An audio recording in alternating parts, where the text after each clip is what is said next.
May bago na naman kaming garden maintenance, iniwan na naman ng hardinero. Ayan, minsan malalaman mo kung bakit sila iniwan ng hardinero. Ito yung first time ko napagalitan, mga alas 12 ata, or alas 2. Nagmamadali siya, sobrang nagmamadali siya. Almost matatapos naman na kami. Siguro marami lang siyang alalahanin kasi may sakit yung tatay niya, naglalaba siya, tapos ang dami ng anak niya. Kaya tama lang singil namin kasi may emotional damage din pala mga ganito. Gumagawa ka na, may emotional damage pa.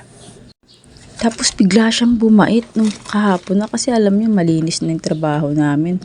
Tapos nililinis pa namin yung mga sahig niya.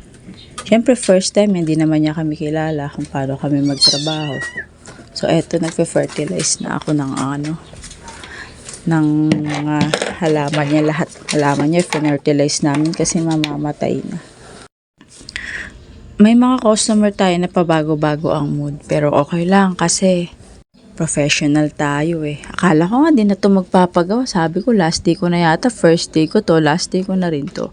So nung kahaponan nagsabi siya sa akin kung kailan kami next babalik, susukatin niya daw yung lalagyan ko ulit ng fragrance. So yun, bumait siya nung hapon. Thank you pa. So, sa mga gusto magpaayos ng garden, message niyo lang ako. So, ayun lang for today. Bye-bye!